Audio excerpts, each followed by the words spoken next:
kejaksanaan maupun polisi maupun juga dengan peraturan perundang-undangan yang semuanya diarahkan kepada sebesar-besar kemakmuran daripada rakyat Indonesia. Ini tentunya kita sebagai Orde Baru yang sudah melahirkan bertekad untuk melaksanakan Pancasila dan Undang-Undang Dasar 45, bahkan kemurnian Pancasila dan Undang-Undang Dasar 45, ini harus kita pegang teguh.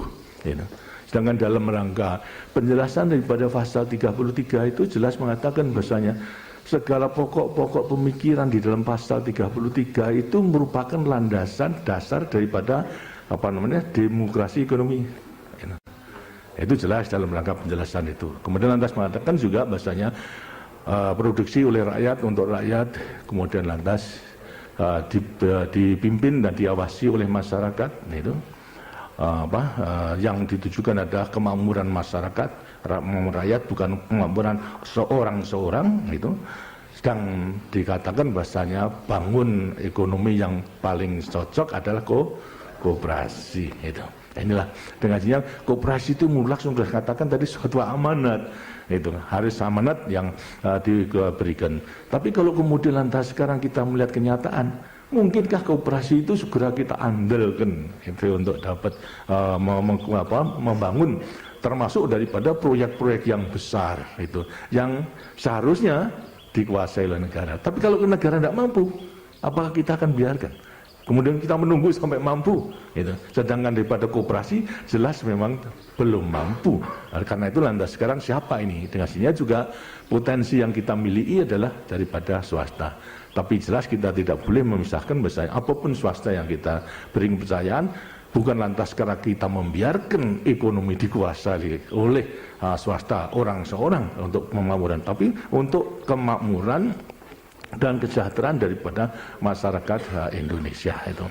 Karena sebagaimana juga sekarang pengalaman ini negara yang ingin menerapkan sosialisme seperti Burma itu ingin menerapkan sosialisme ala Burma. Mereka mengadakan menutup diri, isolasi gitu. Dulu saya pernah berdebat tahun 70-an dengan Jenderal Lewin gitu. Dan beliau ingin menerapkan demikian, saya mengatakan saya kira tidak mungkin itu karena memang kita terbatas, kita memang tidak bisa hidup sendiri, kita harus kerjasama dengan bangsa-bangsa lain. Ternyata apa? Sampai sekarang gagal total daripada kemakmuran rakyat, kesejahteraan daripada rakyat Burma, Myanmar sekarang. Akhirnya apa? Setelah melihat kok Indonesia lain, akhirnya semuanya sekarang menteri-menteri semua dikirimkan ke Indonesia untuk mempelajari daripada semuanya itu. Ini mana letak daripada kesuksesan daripada Indonesia.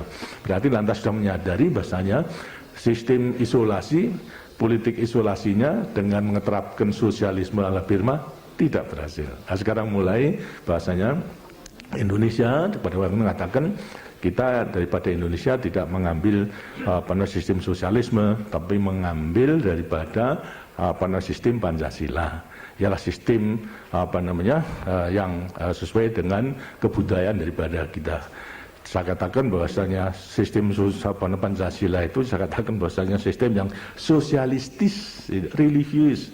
Bukan sosialisme, tapi sosialistis religius. Sedangkan daripada sosialisme ada tidak. Ini akan kita buktikan pada waktu ini mengatakan dengan Jenderal Lewin, ya tinggal nanti kita lihat saja sejarah nanti akan menjadi saksi siapa yang benar. Nah, sekarang Jenderal Lewin sudah tidak dalam jabatan, sudah pada yang muda baru lantas mengetahui kalau itu pun